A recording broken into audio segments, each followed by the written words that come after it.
What up, folks? Check it out. Today we're making the dirty rice, right? Now, I done made this in the past, and again, when you see me doubling up these videos, you know what I mean? I'm doing that because I'm growing about 30 to 40,000 people a month, and those new people, I don't know if they're coming new to YouTube or not, but what they're doing is they ask me, can I make it? And I think I make a better video now than I did in the past, so that's why I'm doing it. Now, dirty rice. Check it out. We're finna go ahead and just get started. You know what I mean? So I'm gonna go ahead and just add a little bit of this extra virgin olive oil in here, right? Go ahead and give it some fire. We're gonna start with a medium high heat,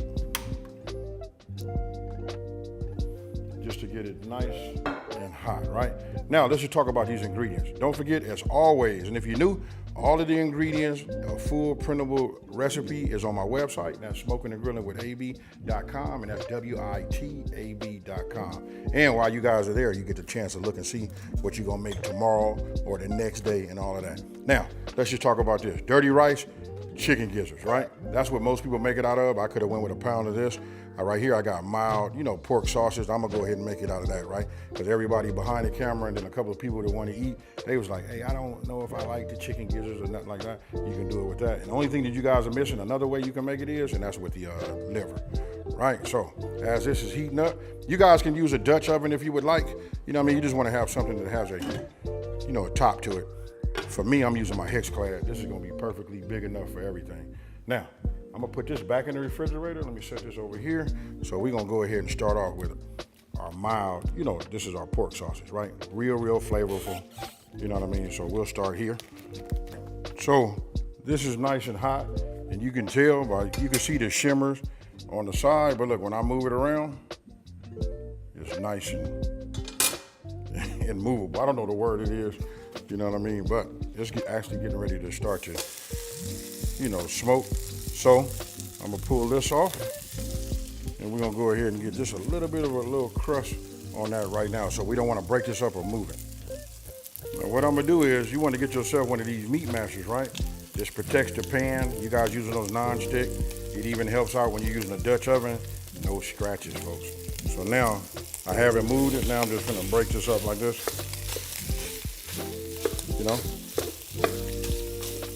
So if you guys pay attention, it's a little bit on the, okay, so since we're using pork, it's gonna be a little bit on the fatty, greasy, right? So now I'll switch to my square edge, bamboo, wooden spoon, right? So I'm just moving this around by using Italian sausage, you know what I mean?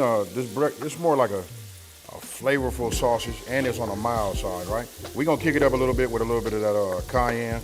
Now that's up to you how much you put in here. Now, I just want to show you that I have a paper plate. You guys use a regular plate, but since any less dishes I can do, I do it, right? I got it paper lined, right? So when we take this out after it's completely browned, the reason I'm gonna take it out is because we want to get rid of all of the grease, right? Since we're doing a rice, we don't want it to be greasy. You know what I mean? So these right here are key steps. I'm gonna show you something to get your brain going. Look at that right there. Oh yeah. Now I'm using a metal utensil inside of these hex clad pans, which you can. It's the design and the way it's cut and etched on the bottom creates the non-stick surface, right? So I'm using a slotted spoon, get a little bit of that grease out, and then what I do is I just spread it out over here. Right, let me get that out of there. My bad. I'm gonna turn my fire off. That's what I wanted to do.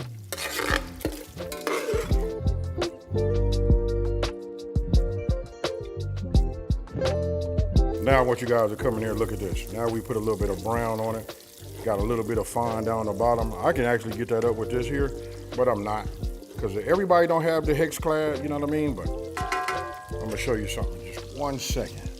Now, slotted spoon again. I'm just gonna move this over. I could get another paper towel, you know what I mean? But let's just do it like this.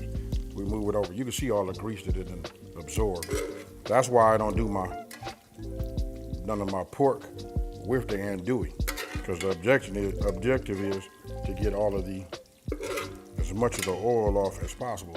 All right, so I took out just a little bit of the grease that was rendered, right, from the andouille and what we had left over from the pork sausage, right? Now I'm gonna go ahead and start with my onions, just to start to get these to become translucent and cook down. Now I always give my onions like a 1 minute head start. So, the acidity that's inside of an onion will help get any fined up, you know what I mean? Get that flavor up and start infusing that with everything, right? Now, after just 1 minute, now we bring the rest of our veggies. All right, so look, I want you guys to come in here and look at my veggies.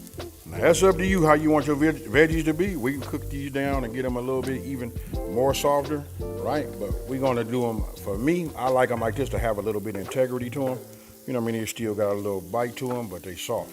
I can feel it just by, you know, touching these with my wooden spoon, right? So now I'm gonna go ahead and add my seasoning, right?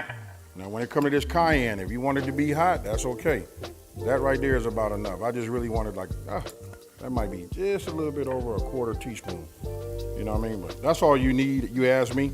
But I know some of you guys out there love it when it's nice and hot.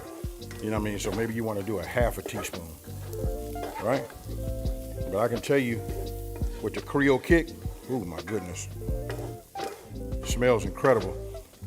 And the way it moves, I know you guys, most of you guys have it, unless you knew. Now you're getting exposed to it. Just the aromatic that comes off of the veggies and Creole kick is fire. And they got a little bite to it also, along with that cayenne, right? So that's cool. Now, I'm gonna go ahead and use the last of this garlic paste so I can get back to using my, you know, my garlic press. All right, now that everything has been combined, now we're getting ready to come back with our meat. Oh yeah.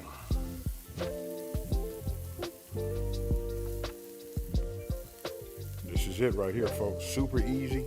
Do it all in one pan. You know what I mean? Cut down, and if you're using anything like me, paper plates, come on. All right, look at this right here, folks.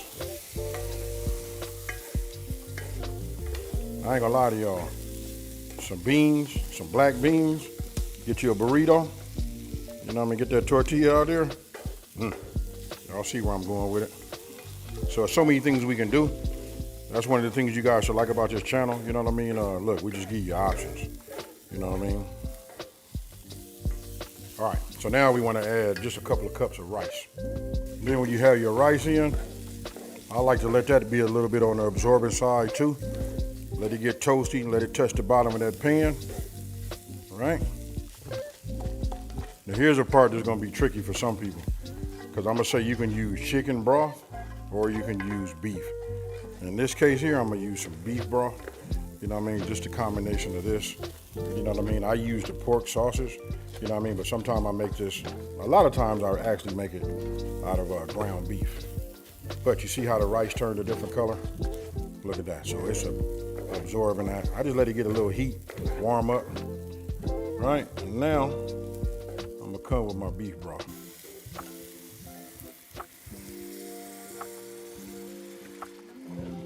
All right, so what you want to do is you want to bring it up back to a boil. You see it starting to boil right now? Not quite that hot. And I believe I said in the beginning, what makes doing this in a Dutch oven, that pretty much ensures that everybody have a top, right? So now that we coming up to a boil, I'm just gonna take my bay leaf, get it going, let the rice do its work, right? I'm finna reduce my fire down to a simmer.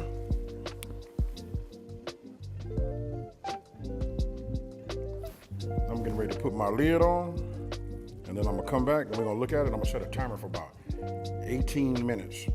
It usually goes about 20 minutes, 20, 22 minutes, right? But at 18, we're gonna take a look. I'm gonna let this do its thing, and I'll see y'all in just a minute. Okay, folks, so check it out. Listen, this went about 22 minutes. I checked it at, I did check it at 18, looked at it, gave it a stir. I wanted to make sure nothing was sticking on the bottom. Now, when we take this off right here, we look at it, here we go. All right, so you can just see it. So I'm gonna let it go ahead and start to, you know, dry out with the top off. You know what I mean? Just continue to give it a stir. And what I wanna do now is, I wanna take a couple of pictures. That's how you guys got here anyway. And then we're gonna go ahead and do a taste test.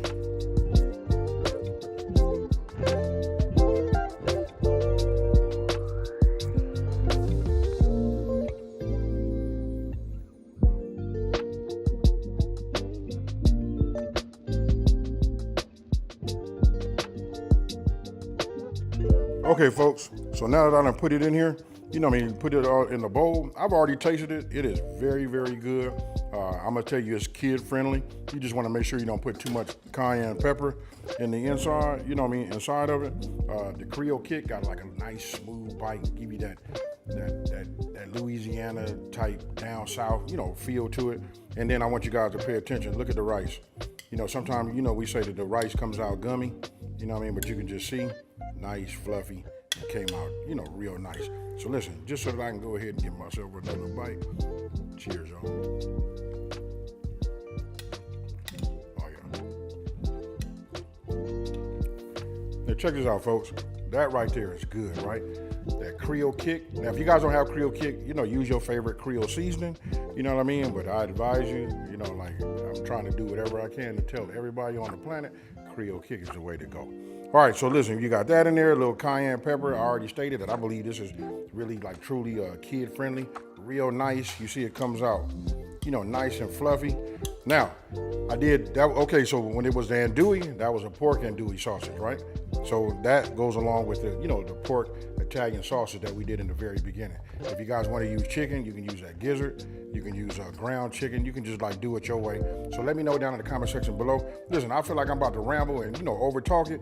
Listen, I'm going to eat. So check this out. If you're new to my channel, let me take this time to say thank you for watching this video. Don't forget to like, smash that subscribe button, and tell everybody out there there's a channel out here that's simplifying these recipes and taking the mystery out of cooking. And now I'm about to sit down, take me a break, and wait for this brisket to get done. I'm out. Peace.